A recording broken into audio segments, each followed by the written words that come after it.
thank you. Thanks for being here today.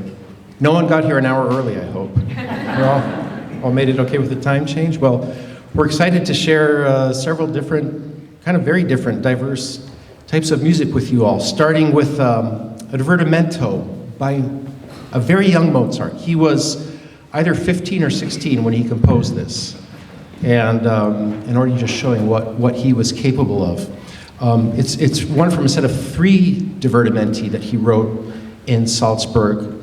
Divertimento means basically like a diversion, something kind of light, something that could be listened to as concert music, but that could also, say, just be in the background while people were enjoying a party or having dinner or so. And I think one of the things that makes this piece so remarkable is that even though on the surface you could treat it as this just kind of very light, pleasant composition, it actually has a lot of expressive depth, especially in the first 2 movements. And then the last is arguably a little lighter and more jolly, if you will, in its conception. Also, I'll just mention, we're trying out something new this year as far as our principal players, and they're switching a little bit between some of the pieces. So right now, the folks you see sitting up front, first violin, first cello, and so forth, are what we call, for lack of a better term, our associate principals, and they've been working very hard at the concept of leading the section in performance, in rehearsal, in sectional rehearsals where we break it up into the different sections of the orchestra. And then after that, we're going to move the seating around a little bit and go to our standard principles, if you want to call them that. But it's a way of just kind of increasing our flexibility and our player ownership within the group. The divertimento is in kind of a standard 3-movement form: faster tempo, slower tempo, faster tempo again. We hope you enjoy it, and thanks for coming.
So now we go a little farther back in time to the Italian composer Arcangelo Corelli, based mostly in Rome for much of his professional life.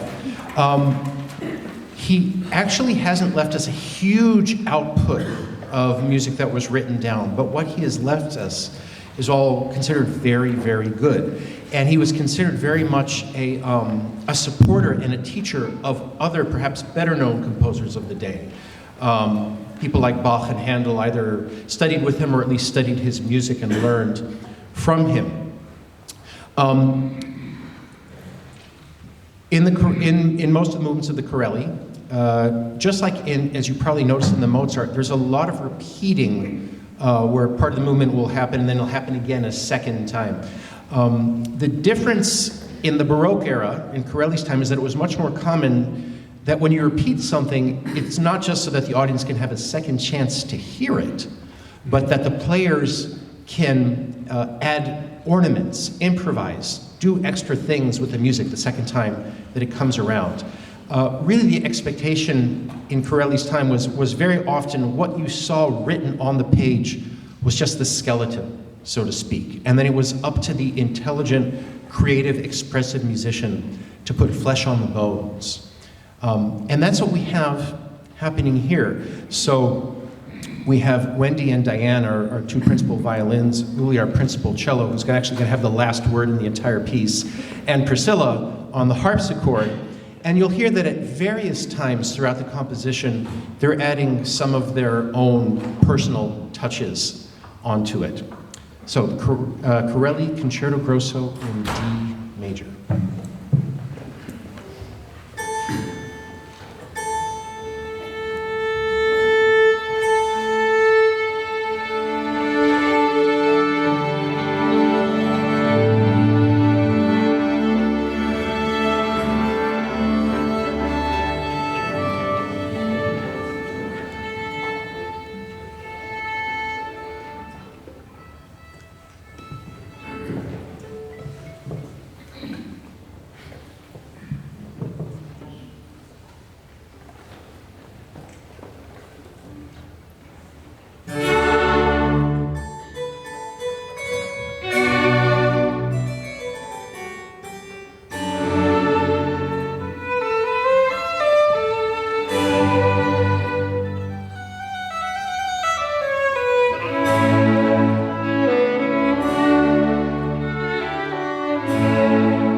So now we're in the 20th century, end of the 20th century.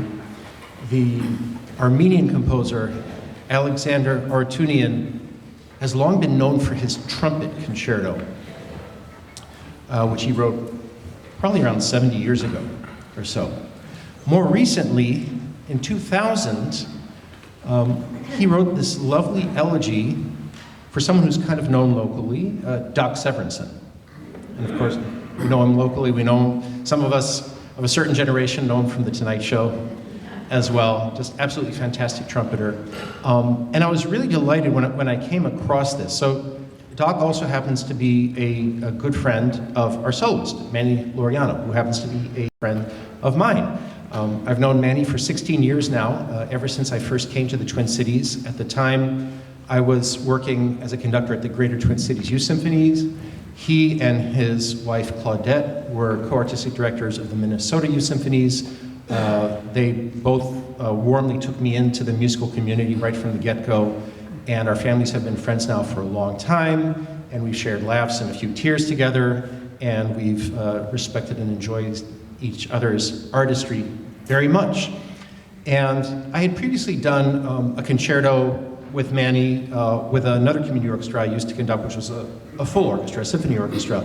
And I was wondering what might there be for trumpet and string orchestra, because I wanted another chance to work with him musically. And I was just delighted to come across this just by chance. Like I said, it's from 2000, so it's relatively new. This may be the first time it's being performed in the Twin Cities, I'm not sure. But we're delighted to share it with you. So would you join me in welcoming this wonderful musician and a dear friend, Manny Laureano.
Nice piece, isn't it? It is. I'm glad you enjoyed it. I'm glad we got to share that with you. Something very different. But it's good to think outside of the box sometimes, you know? So speaking of outside of the box, so Reinecke, Karl Reinecke is not as well known today as he was back at the end of the 19th century. At that time, he was quite well known and respected. Like Corelli, whose D major concerto grosso we played before, Reinecke was known as a champion, as a supporter of other composers. And some of those are still much better remembered and performed today, folks like Brahms, for instance, Schumann, etc. Whereas Reinecke has faded a little bit. And I think it's a shame. We're going to play just the last two movements of his six-movement Serenade for Strings. And you'll really hear kind of a study in contrasts and going in all these different wacky directions over the course of these two movements. The first of the two that we'll play, it's the fifth movement in the Serenade, starts as this impish little fugue. And it starts just with the second violins, and then gradually other instruments pile in on top of them, and it becomes this very wonderful, colorful little adventure. And then just when it feels like it's reaching a climactic point, boom, everything just kind of comes almost to a standstill. And he makes this very ethereal transition into this kind of very nostalgic sounding waltz. And eventually the waltz just kind of fades away into nothingness, and that's how that movement ends. Then we get to the finale that has a couple of different ideas going on. It's got this kind of very primitive almost sounding Russian folk song. You'll hear it almost from the get-go, this kind of bump. It has this very characteristic bump, bump, bump, da-da-da-da-da, da-da-da-da-da rhythm, and that's kind of the predominant thing going on. But it also has this kind of arching chromatic line that shows up in various guises you'll hear throughout it. Could you just play just like the first four notes when it shows up at the beginning of the last movement? So romantic kind of, just kind of stretches along. Then he moves it around just a little bit. It appears in a slightly different guise partway through the piece. Now, I don't know how many of you are opera fans out there, but did you notice something there? Could you play that again and change the last note from a C to a C sharp? If any of you know Wagner's opera Tristan and Isolde, that is the kind of motive that ties the entire opera together. So he may be referencing it, which would be ironic, because he was actually not in the pro-Wagner school of composers, but I think he nonetheless had a certain respect for him. So you have this contrast between this very lyrical, romantic tune and this kind of very ethereal folk tune, and then it comes to just a kind of very boisterous conclusion. So movements 5 and 6 are of the Reinecke Serenade for Strings.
We end this afternoon in Brazil.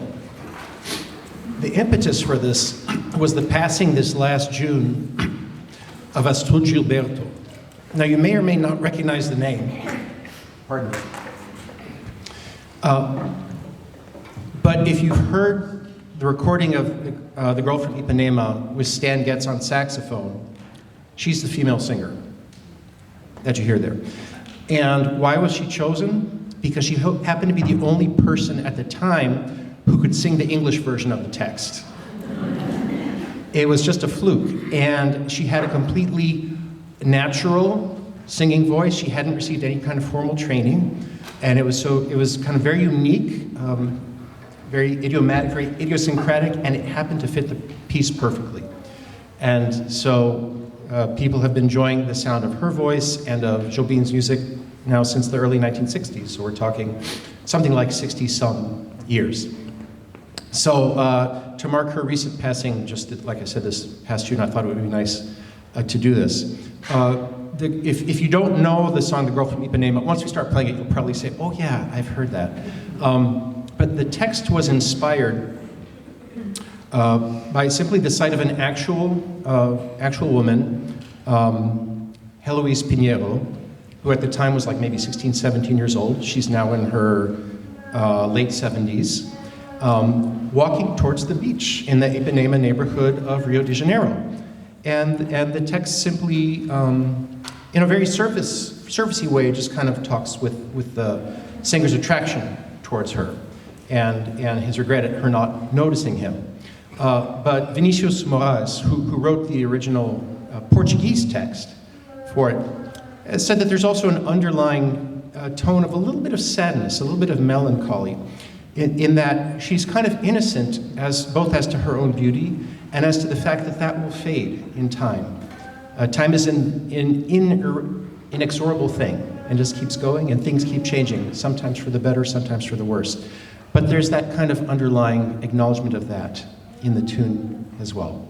Anyway, something in a very different style from everything we've done today. If you know the tune, we hope you enjoy it. If you don't know the tune, if you don't think you know the tune, hopefully you will after we've played a few bars. The Girl from Ipanema, music by Antonio Carlos Jobim. Thank you for being here this afternoon.